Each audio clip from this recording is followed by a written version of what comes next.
Welcome to our deep dive today into the conflict in Ukraine. We're kind of focusing on, I think, a really critical moment, the start of Donald Trump's second term as U.S. president. Yeah, absolutely. It's fascinating, looking at all your sources from like the news reports by Reuters and the Associated Press to like all these more in-depth analyses. It really paints this picture of Ukrainians who are like incredibly resilient, but also just deeply weary after, years of this war. And there's a lot of anxiety about like what shifts in global politics actually mean for them. Just everyday folks over there. Ever feel like the news cycle leaves you with more questions than answers? Oh, yeah, absolutely. Well, that's what we're here for today. We're cutting through all that noise, going to try to find the most important insights for you. It is definitely a tense moment, that's for sure. I mean, when you think about it, it's been, 3 years now? Yeah. Since that full-scale Russian invasion began? Yeah. And the impact on everyday Ukrainians is it's immense. Yeah. Your sources really highlight this sense of like both physical and emotional exhaustion. I mean, is this mainly among the soldiers on the front lines, would you say? I mean, it's definitely pronounced there, for sure. But, Ukrainian soldiers are talking about, like, constant manpower shortages and, like, this immense psychological pressure of a conflict that just feels like it has no end. Right. And, there's a quote that I think kind of sums it up. It's from this Ukrainian drone pilot. His call sign's hell, if you can believe that. Wow. Yeah, pretty intense. But he said there is a really big deficit of people. There are many demoralizing factors in the news. Wow. That's a pretty stark statement. Yeah. I mean, it makes you wonder, like, how long they can keep going at this pace. And it's not just confined to the military, Yeah. Civilians are bearing the brunt of it, too. Your sources mentioned this pensioner in Kharkiv, Syria Shapovalova. And she lives in a district that's just been heavily bombarded. Her words are pretty simple but powerful. She said, it just can't go on like this. Saltivka is almost destroyed. It's that feeling of just wanting the fighting to stop. Yeah. Of, wanting some semblance of normal life to return. It seems to be pretty widespread. Yeah. And then right into this already tense situation comes the inauguration of Donald Trump for a second term. Oh, yeah. I mean, Huge variable. huge. Trump's return to the White House injects a whole new level of uncertainty into this conflict. Yeah, for sure. While, he campaigned on a platform of resolving this war quickly, Yeah. even his own advisors are saying that any kind of agreement could take months, Yeah. if not longer. Yeah. His campaign promises were all about, like, putting America first, right? Right. So what does that actually mean for Ukraine? That's the million-dollar question. Yeah. Well, during his campaign, Trump repeatedly said that Europe should be taking on more responsibility for supporting Ukraine. Right. And that has sparked a lot of concern that, U.S. military and financial assistance might be scaled back. Oh, wow. Yeah. And your sources indicate that some analysts believe this could potentially leave Ukraine in a much weaker position. So instead of feeling relief at the prospect of, a new president, Ukrainians are now facing even more uncertainty about their most powerful ally. What does that kind of anxiety actually look like on the ground? I mean, there's a lot of fear, right, that Ukraine will be pressured to make concessions to Russia that they would never consider otherwise. Right. Simply because they might not have the resources to keep fighting without that robust U.S. support. So we have this war-torn nation grappling with exhaustion and facing potential abandonment by its most powerful ally. What about the other side of this? Where does Russia stand at this critical juncture? It's interesting. Just a few hours before Trump's inauguration, Putin issued a statement expressing his willingness to actually talk with the new administration. He specifically named Ukraine and nuclear arms control as two areas where he's open to dialogue. So that sounds like a genuine desire for peace. Or is there more to it? It's hard to say for certain. Yeah. However, there's a major catch. Putin has been crystal clear that any lasting peace agreement absolutely must recognize Russia's territorial gains in Ukraine. And of course, the Ukrainian government sees that as completely unacceptable. I mean, their sources describe it as capitulation. Plain and simple. Exactly. So while the door to negotiations might be open, that gulf between what Russia demands and what Ukraine is willing to accept, it's enormous. It's still a big unknown whether any kind of compromise is even remotely possible. So we've got Ukraine, they're feeling exhausted, unsure about the future U.S. support. We've got Russia signaling a willingness to talk, but on terms that are, basically non-starters for Ukraine. And then right in the middle of this, we have a really interesting development. The UK kind of steps onto the world stage with like a bold move. Yeah. Just a few days before Trump takes office, the UK and Ukraine signed this remarkable agreement. They're calling it a 100-year partnership. A 100-year partnership. That sounds more like something out of a history book than a modern diplomatic agreement. Well, it's definitely more than just symbolic. This agreement includes concrete commitments to defense cooperation, particularly when it comes to maritime security. The UK is also pledging significant support for Ukraine's economic recovery. Given the timing, it seems like a pretty deliberate message of support, especially with all the uncertainties surrounding Trump's potential policies. It's hard to see it as anything else. This is a very clear signal from the UK that they are not going anywhere. They're in it for the long haul with Ukraine, regardless of what happens with the U.S. Okay, so we've got the UK stepping up in a big way. But there's another layer to this conflict that your sources delve into. It's this almost hidden technological race that's happening in the background. It's true. And it's an aspect of the conflict that often gets overshadowed by, the bigger political narratives. Yeah. Ukraine is facing a very serious challenge from Russia's new hypersonic missile, the Oreshnik. What makes this Oreshnik missile so different? I've heard the term hypersonic before, but what does it actually mean in terms of practical impact? So hypersonic means that this missile can travel at more than 5 times the speed of sound.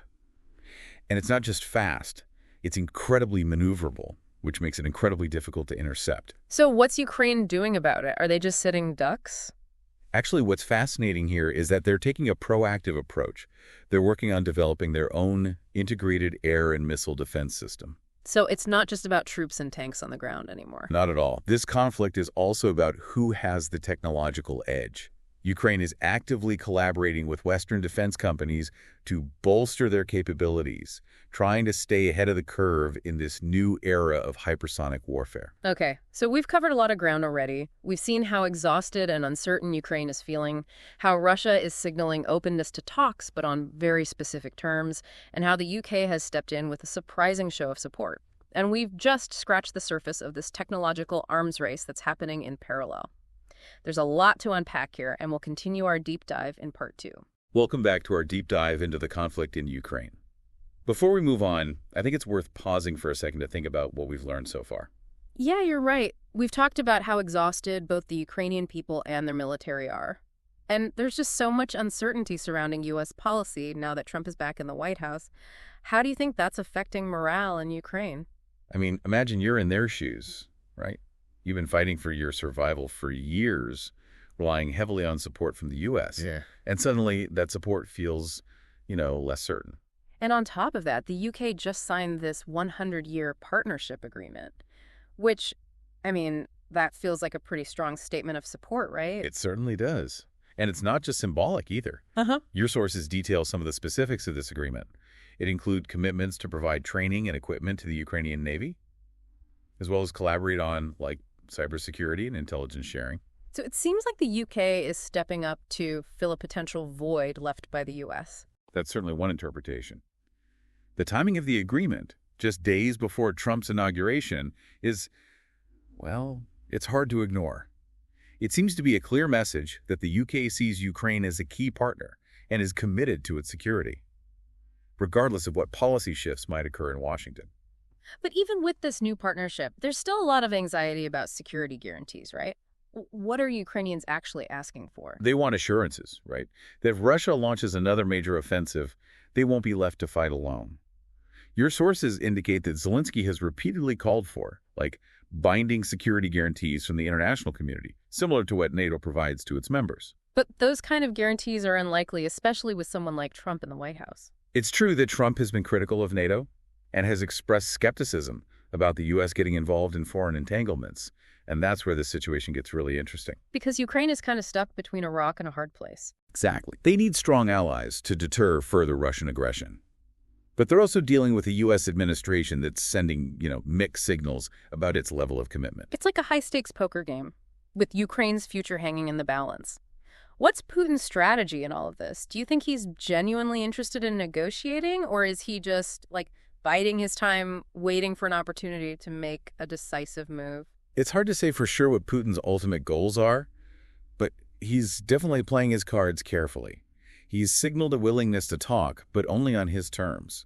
which, as we discussed earlier, involve Ukraine making significant concessions. And those concessions are basically non-starters for Ukraine, which creates this ongoing stalemate. Right. And while this political maneuvering is going on, the fighting continues, and the human cost of this conflict, keeps rising. Your sources paint a pretty grim picture of this situation on the ground. There's a story about a young woman named Alina who fled Mariupol with her 2 children when the city was under siege. She talks about spending weeks in a crowded basement, terrified for her children's safety. Yeah, stories like Alina's really bring home the human cost of this war. It's easy to get caught up in the geopolitical analysis and the strategic calculations, but we have to remember that behind all of that are real people whose lives have been shattered. It's also a reminder that wars aren't just fought on battlefields. The ripple effects are felt far beyond the front lines. We're seeing that with the global economic impacts of this conflict. That's right. The war has disrupted supply chains, led to soaring energy prices, and contributed to food shortages in some parts of the world. And those economic pressures, they're creating political instability in many countries. It makes you wonder, have you noticed any of these impacts in your own life? Rising gas prices, perhaps, or changes in the availability of certain goods at the grocery store? It just goes to show how interconnected the world really is. It does. And it underscores the fact that peace and stability in one part of the world are essential for prosperity and security everywhere. Okay, so we've got these intertwined challenges: the humanitarian crisis, the economic fallout, and the ongoing diplomatic maneuvering. But there's another issue that we really can't ignore. The elephant in the room, so to speak. You talked about nuclear weapons. Exactly. The New START treaty, which limits the number of nuclear warheads that the U.S. and Russia can deploy, is set to expire in about a year. And with Putin expressing interest in talking about arms control, it feels like we're entering a really high-stakes period. It's a very delicate situation. On one hand, Putin's willingness to engage in dialogue on this issue could be a positive sign, right? It might indicate a desire to reduce tensions and lower the risk of a nuclear confrontation. But on the other hand, he might be using it as leverage to get concessions in other areas, like Ukraine. That's certainly a possibility. And it's a reminder that these negotiations are incredibly complex. The future of Ukraine and potentially even the world could depend on how these nuclear talks unfold. Okay, so we've got the nuclear issue looming large. But we also can't forget about this other arms race that's happening, the technological one. We were talking earlier about Russia's hypersonic missiles, like the Oreshnik. What makes them so challenging to defend against? Well, as we mentioned before, these missiles can travel at incredible speeds, making them very difficult to track and target. But the Oreshnik is also particularly concerning because of its maneuverability. What does that actually mean in terms of, military capabilities? Imagine trying to hit a moving target that's constantly changing direction at 5 times the speed of sound. Oh, wow. That's essentially what it's like trying to intercept a hypersonic missile like the Oreshnik.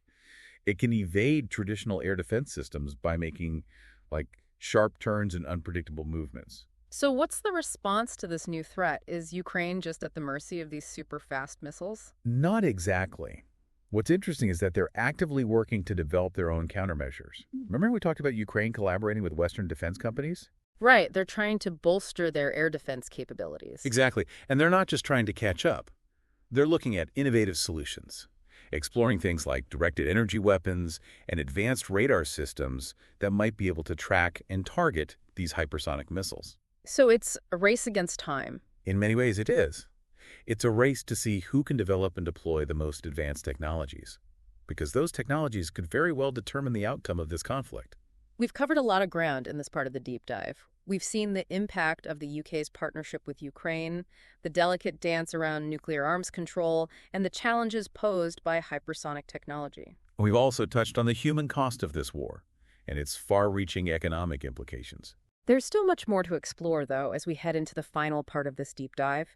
We'll be looking more closely at the individual stories of those affected by this conflict and delve deeper into the long-term implications of this war for global security. Welcome back to the final part of our deep dive into the conflict in Ukraine.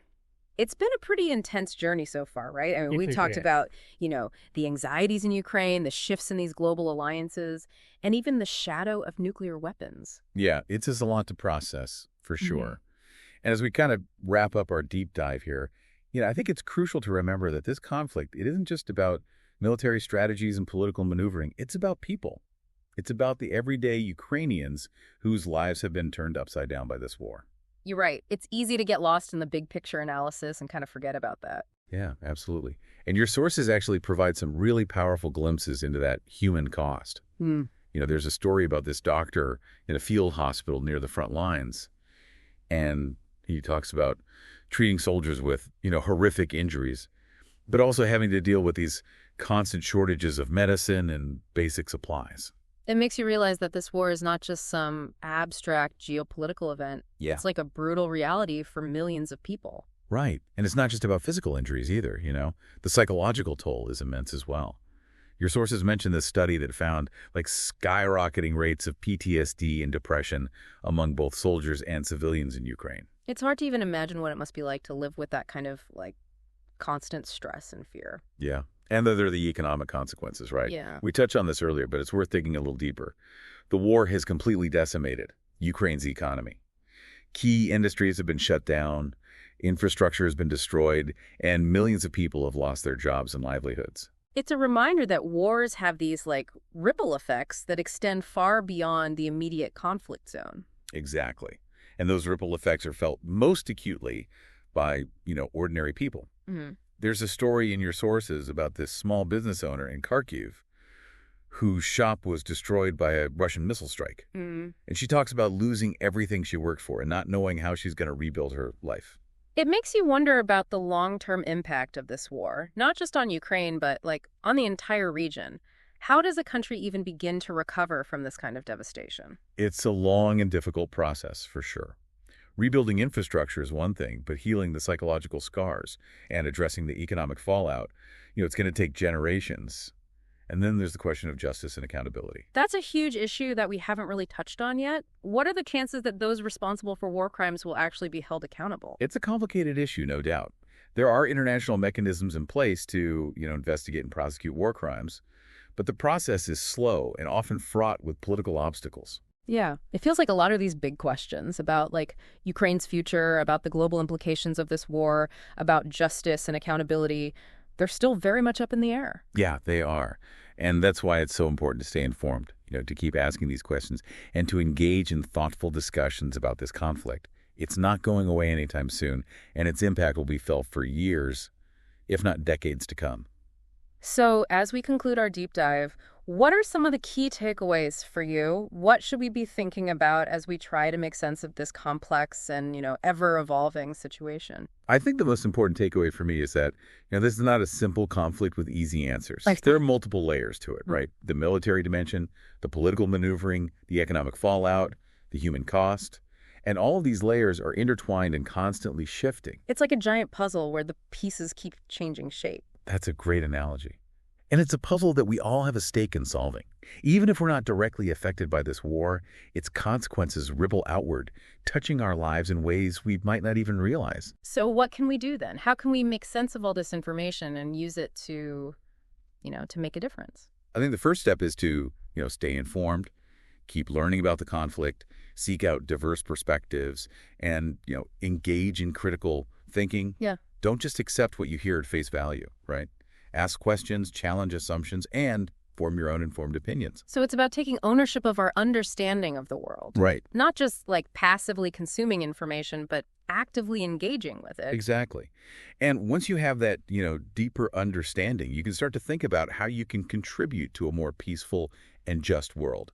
That might mean supporting humanitarian organizations working in Ukraine, advocating for policies that promote diplomacy and conflict resolution, or simply having informed conversations with your friends and family about the importance of peace.